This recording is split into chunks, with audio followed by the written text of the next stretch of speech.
So magandang gabi mga ka-diary kong TH. Balik treasure ulit tayo, no? Usapang treasure hunting.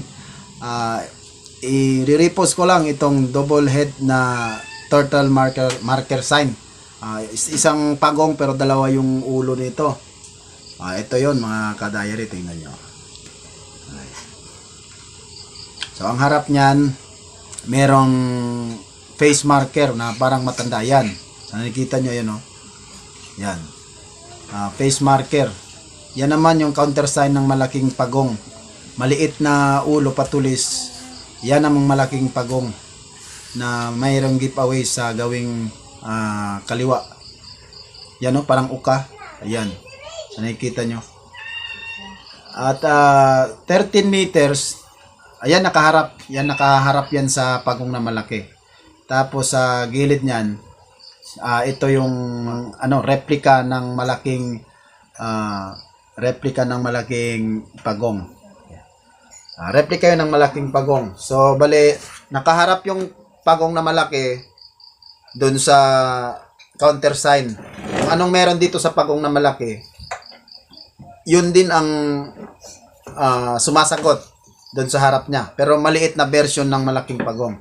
At dito naman sa gawing harap ng pagong, sa gawing kaliwa, ito, yung muka ng tao na tumitingin din papuntang kanan. Papuntang kanan. So, pag nilagyan mo ito ng tali mula sa malaking ulo ng pagong, papunta dun sa maliit na counter sign na pagong din na small version, doon sila mag-cross, mag-intersect sila.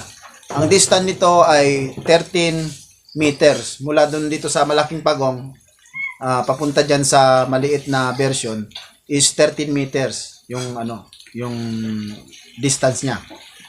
So kung saan magko-cross yung tali, yung halimbawa lubid, kung saan magko-cross, dito ka magko-compass o dito ka maglagay ng tali straight papunta doon sa harap ng pagong. Tapos dito naman sa kaliwa, dito ka kukuha ng direksyon. Kung saan magko-cross yung tali na mula dito sa malaking ulo ng pagong, yun ang center digging spot nila.